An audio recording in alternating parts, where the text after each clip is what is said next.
encerrar, turma, o nosso módulo aqui de andrologia animal, eu vou fazer para vocês essa apresentação. Acho que serve até de inspiração para quem quer trabalhar na área.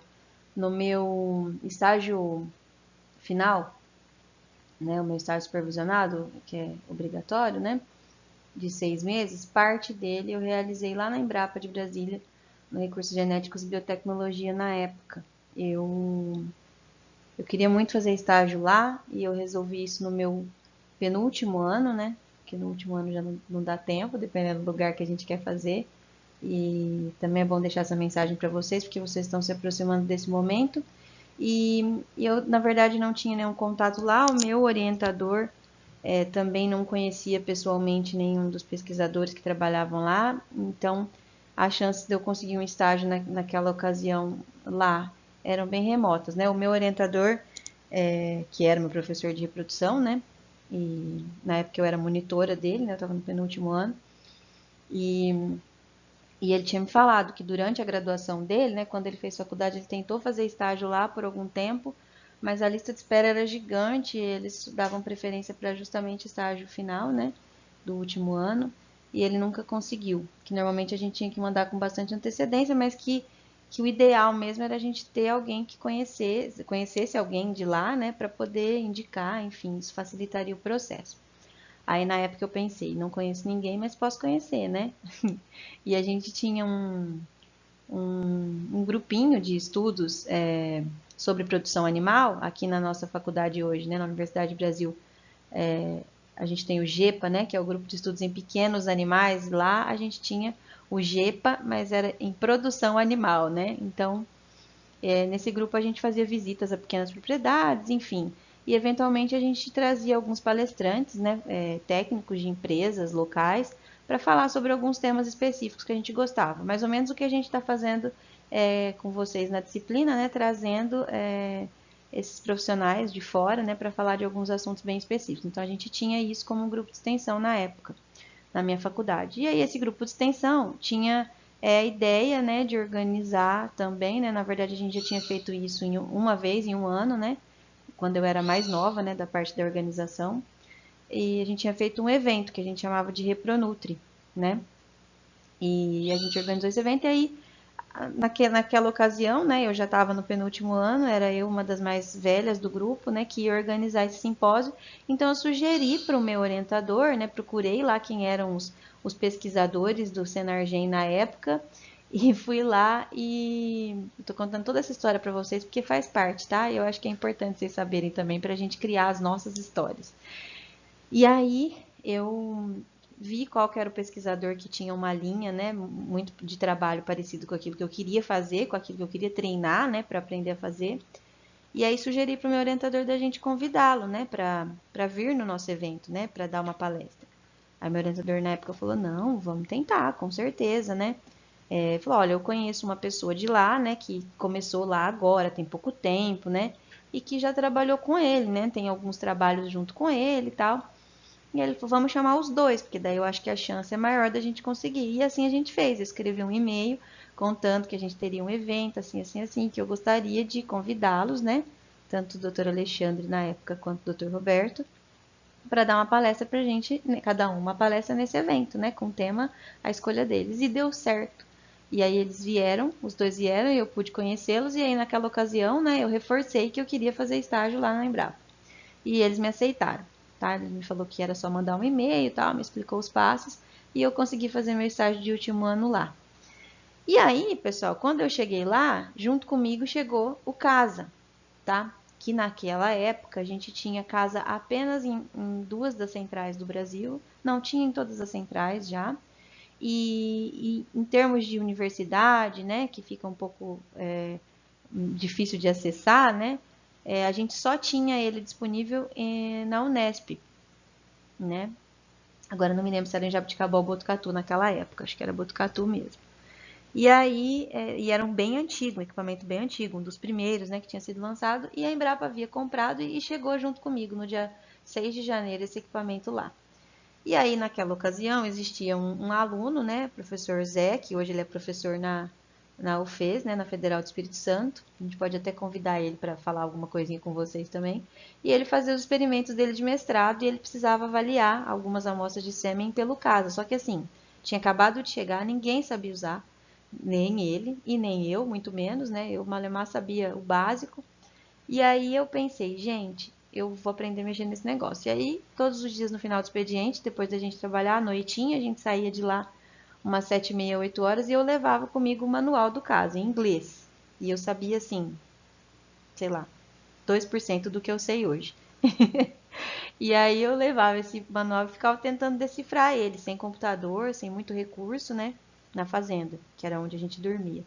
E aí consegui aprender a mexer no casa, pessoal. E aí então a doutora Margot, né, que ficou sendo a minha orientadora lá, porque naquela ocasião, né, logo que eu fui para o estágio, o professor Roberto Sartori, que foi meu orientador do mestrado, assumiu o cargo de professor na Exalc, né, USP em Piracicaba. E aí eu fiquei sob orientação da doutora Margot, que é uma das grandes pesquisadoras da parte de andrologia animal e produção in vitro de embriões no mundo, né? Quem tiver a oportunidade de conhecer, uma pessoa que ensina a gente, ensina demais, né? E aí ela me deu esse desafio, ela falou, Amanda, você vai rodar as análises, vamos aprender a usar, né? Você aprende a usar, a decifrar as possibilidades, né? A fazer a melhor avaliação aí com casa e desmembrar todo o sistema. E aí você passa pra gente, você faz um resumo para passar pra gente. A gente está muito atarefado, tem muita coisa para fazer, né? E a gente iria ter que despender um tempão só para aprender.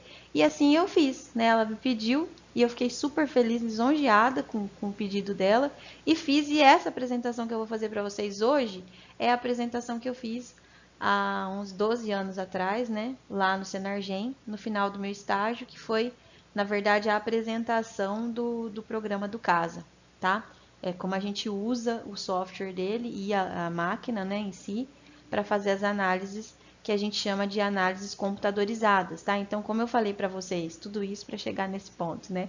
Como eu falei para vocês nas aulas anteriores, todas as análises que a gente fazia com o sêmen até o Casa, eram análises subjetivas, são análises subjetivas, né? A gente ainda faz. A rotina de um exame andrológico a campo é feito do modo como a gente falou nessas últimas 2 aulas nossas, né?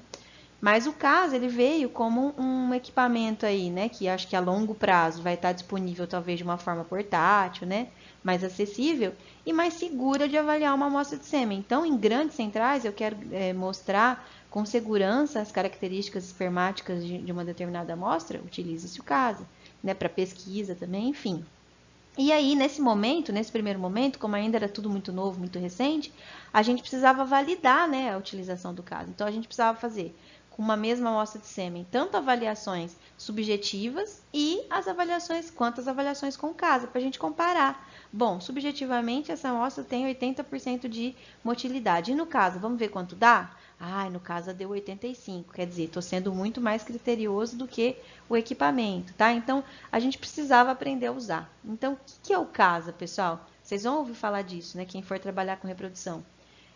A tradução, né, da sigla aqui é Computer Assisted Sperm Analysis, né? Ou Sperm Analysis System, né? Que é um software associado ao equipamento, né? Ao computador. E aí, o que ele é? Tá? Então, esse modelo aqui, nesse modelo aqui, não era exatamente o modelo que a gente tinha lá, eu tenho fotos do modelo que a gente estava lá, mas nessa foto ficou mais claro aqui para vocês entenderem, né? Muda a cor para o outro modelo. Então, aqui tem uma abertura para ventilação, aqui é um controlador do foco, lembrem que é um microscópio, tá? Acoplado a um computador, isso é uma máquina, um computador, e aqui dentro eu tenho um microscópio, nessa janelinha aqui a gente consegue acessá-lo, abertura para o microscópio, e isso daqui era o que controlava o foco do microscópio do caso, tá? O botão de recuar, para a gente andar pela lâmina, né? Recuar na lâmina, avançar, né? A objetiva na lâmina, né? O botão para carregar a amostra, abertura da plataforma aqui, né? Pra gente, na verdade, desculpe, aqui o botão para a gente carregar, né? O equipamento, colocar a lâmina. Então, aqui é onde abrir a plataforma para a gente depositar a lâmina e depois entrar no microscópio, né? Aqui, o leitor de disquetes, caso eu tenha algumas imagens salvas e eu queira fazer uma análise em imagens já salvas, né? E o leitor de CD para a mesma função, tá, pessoal? ver. Hoje deve ter alguns mais atualizados, eu preciso até procurar, que tem uma entrada de USB aqui. Enfim, aí, pessoal, existem alguns softwares, né, que a gente pode instalar nesse computador que vocês viram lá, no Casa, tá? Então, o Animal Breeder, o Clinical, o ATR Tools, né, HTR Tools, que é esse daqui, que é muito utilizado para em laboratório humano, né, de andrologia humana, e o Oval Metrics, né, que é para fazer algumas medidas mais acuradas, né, mais específicas, medidas de alguns segmentos da cauda, alguns segmentos da peça intermediária, de cabeça, etc. O que a gente usa é esse, o Animal Breeder. E que nada mais é do que essa plataformazinha aqui, né? Então, tem um monitor que a gente acopla, né? Aquele equipamento todo que vocês viram, né? E aí aqui é a leitura, né? Na verdade, é a tela principal do software, né? Antes da gente fazer a leitura da amostra que a gente escolheu, tá? Então, aqui, ó, nessa janela aqui de informações gerais, a gente tem, né? A gente pode colocar, especificar qual que é a amostra que a gente está usando, né? Enfim, o que a gente está fazendo com essa amostra, né? Uma avaliação simples, né? Patológica, né? Enfim, identificar com o nome do touro, né? Aqui a gente colocava algumas identificações relacionadas ao experimento, tá, pessoal? E aqui eu vou preencher com as informações da amostra, tá? Isso daqui é padrão, tá? Normalmente. Então, a gente tem que colocar uma medida específica, um volume específico de sêmen na lâmina, isso já vem pré-estipulado, então aqui 0,01 ml, tá? E com 1 ml lá para né? Para a mesma quantia aqui, na verdade, de diluente, tá? E aí a lâmina seria a lâmina A. A gente tinha a oportunidade de colocar 2 lâminas caso a gente quisesse, né? 2 câmeras, né, de leitura. E aqui eu escolhi a câmera A. Na verdade, ele divide, né, a lâmina em 2 polos, né? E aí ele coloca no polo A ou no polo B, assim como é naquela câmera de Newbar que eu mostrei para vocês. Então eu queria que ele avaliasse no campo A. É uma lâmina específica, tá, pessoal? Que vem, né, pra gente usar com casa. Posso usar lâminas convencionais, mas com a lâmina específica a gente tem mais segurança, né? Você tem que comprar do mesmo fornecedor. E aí aqui é a resposta em termos de análise que o CASA dá pra gente, tá? Então, quando a gente roda uma análise, adquire uma análise, né? Aí o que acontece? Ele mostra pra gente a imagem capturada, quantas imagens foram feitas por segundo, 60, número de fragmentos da imagem, 30, né? Aqui informações de contraste, etc. Né? Aqui mostra pra gente como ele faz o cálculo, né? Dos diferentes movimentos da célula, tá?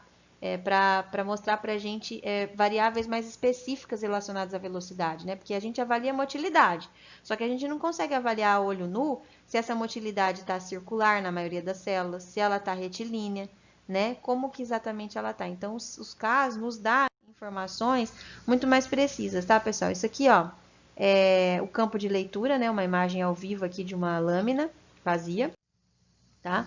Aí aqui serve para eu configurar qual tipo de lâmina eu estou usando, né? Para caso eu modifique, que eu não use a lâmina que eles preconizam que seja usada. Né? Algumas variações aqui com relação à temperatura, né? Então, eu preciso esperar aquecer, né? Ele normalmente avisa no visor quando eu posso colocar a amostra ou não, tá?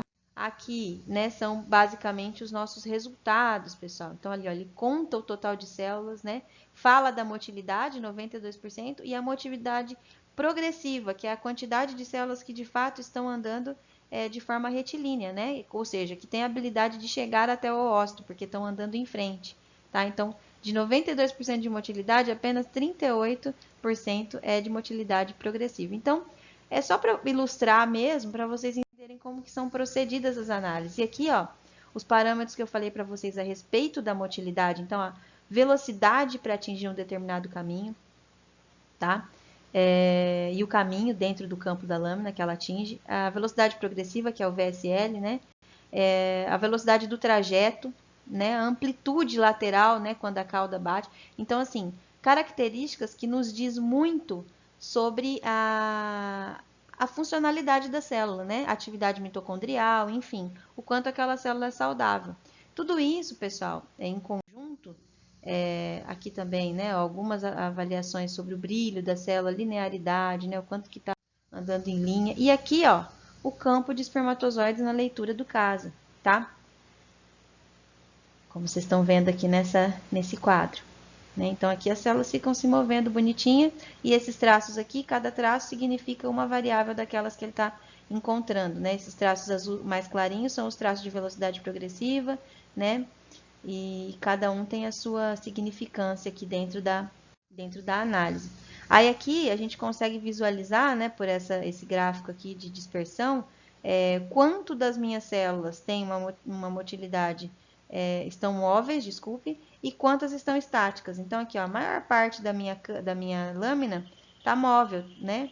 Algumas poucas células, olha lá, estão estáticas, estão sem movimento, mortas.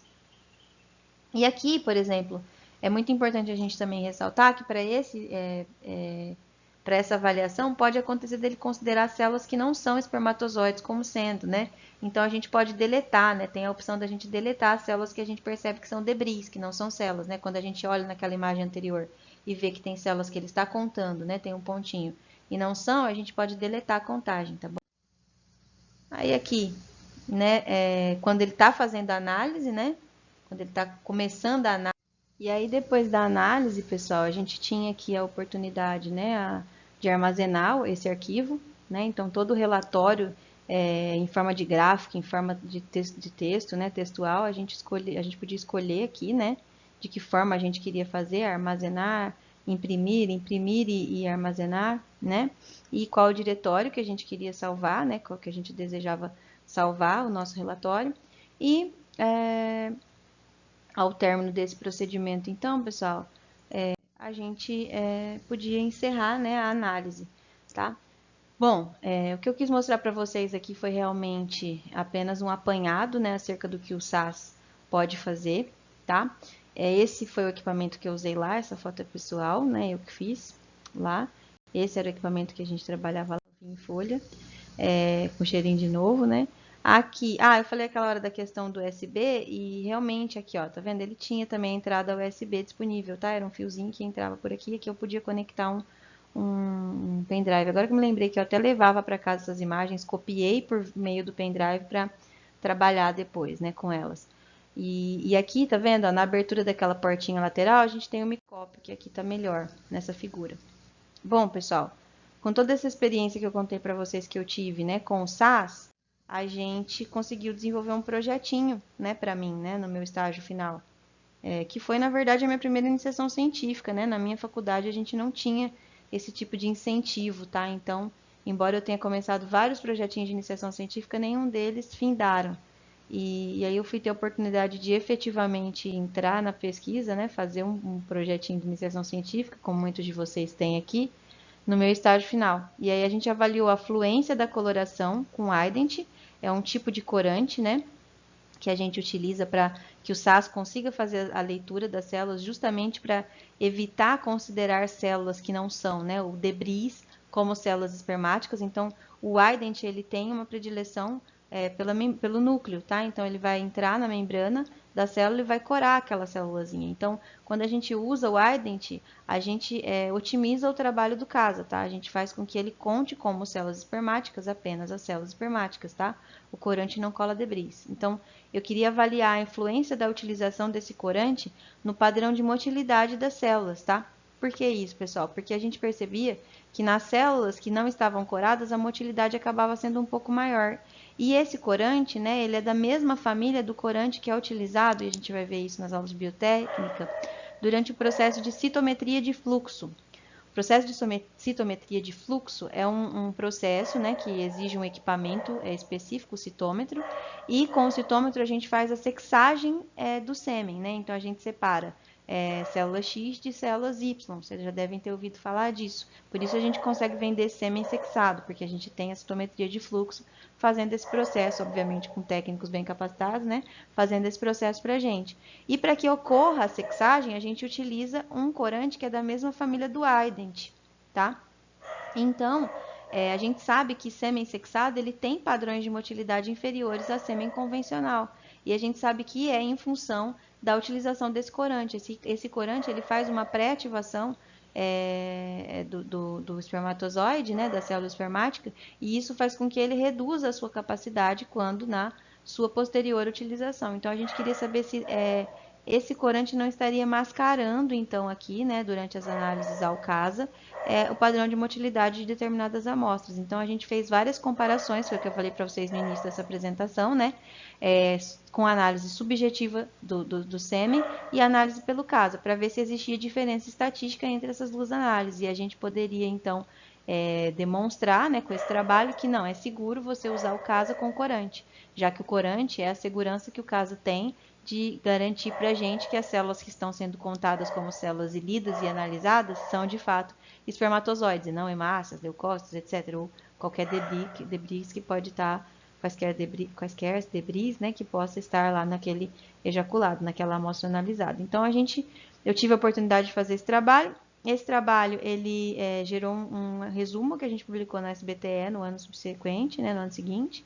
E eu vou disponibilizar esse arquivo para vocês, né, o pôster, que é o resumo do que foi o trabalho, em PDF para vocês darem uma lidinha, tá bom?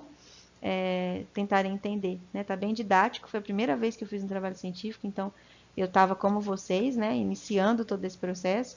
Então, para vocês lerem depois numa aula, a gente discute e eu conto para vocês do resultado. Tá bom? Muito obrigada, pessoal. Espero que eu tenha ajudado, sido útil aí por mais uma semana. Muito obrigada e até mais.